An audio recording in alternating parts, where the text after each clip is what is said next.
আগামীতে কোনোদিন হয়তো আমাদের শুনতে হবে জামায়াতে ইসলাম এই দেশের স্বাধীনতার পক্ষে যুদ্ধ করেছিলেন, এই কথাও হয়তো আমাদের শুনতে হইতে পারে। বাংলাদেশে আজকে নতুন করে মুক্তিযুদ্ধের ইতিহাস বলা শুরু হয়েছে।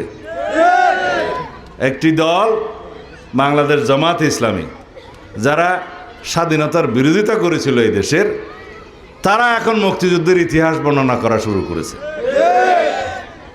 গতকালকে সেই দলের আমির সাহেব বলেছেন এই দেশের স্বাধীনতার ঘোষণা নাকি রাষ্ট্রপতি, শহীদ রাষ্ট্রপতি জিয়াউর রহমান দেয় নাই, তৎকালীন মেজর জিয়া দেয় নাই, কর্নেল অলি সাহেব নাকি দিয়েছে।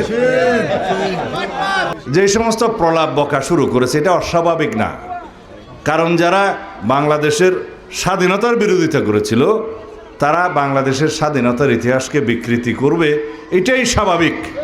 বাংলাদেশের মানুষ জানে আজকে তারা যে নবরূপে নিজেদেরকে মুক্তিযোদ্ধার দল হিসেবে প্রতিষ্ঠা করতে চায়, সেটা একটা প্রতারণা, ধোঁকাবাজি।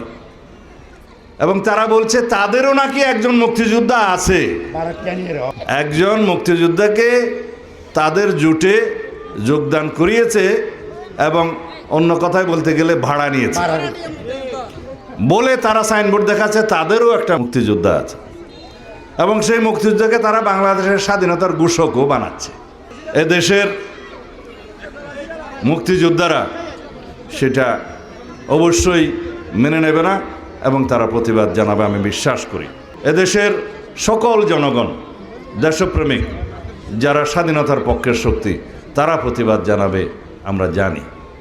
একটা রাজনৈতিক দলের একজন কর্মী হিসাবে আমাদের দায়িত্ব বাংলাদেশের স্বাধীনতার ইতিহাস নিয়ে যারা বিভ্রান্তি সৃষ্টি করতে চায়, মিথ্যা তথ্য দিতে চায়, স্বাধীনতার ইতিহাসকে যারা বিকৃত করতে চায়, তাদেরকে ধিক্কার জানানো, নিন্দা জানানো।